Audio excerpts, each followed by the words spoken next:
anyway, Yes. amnesia is an important concept because it separates mine from many others. And also important to point out that the medical details that I point out in the book Proof of Heaven were greatly strengthened and amplified in a peer-reviewed case report on my medical records that came out in September 2018 in the Journal of Nervous and Mental Diseases.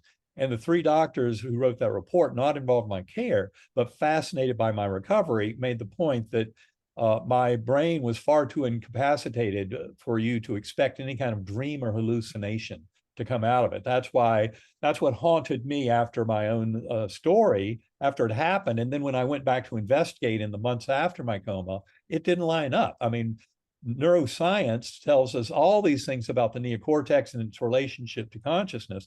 And yet my neocortex, by medical facts of my case, was far too damaged to host any dream or hallucination. So there was a deep mystery there that I had to get to the bottom of. And it's one of the reasons, the fact I was driven into coma due to meningitis, it's one of the main reasons the scientific community pays so much attention to my case.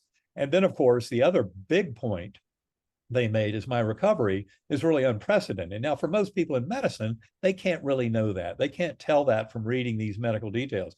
But to anybody in medicine or healthcare, you read that case report and you go, oh my God, this guy is a goner. There's no way there's a hallucination or dream coming out of that brain. So how did this all happen? So that's kind of where we're at. And also the survival, as I said, to explain the survival, the peer review editors challenged those 3 authors and said, how do you explain this? It's unprecedented in the medical literature for somebody to spend a week in coma, deep coma, according to neurologic exams here and CT and MRI scans, and then make a full recovery. How do you explain it? And they said it's because he had a near-death experience. And they knew of other similar cases of near-death experiences with absolutely miraculous medical healing. So that's the kind of backstory.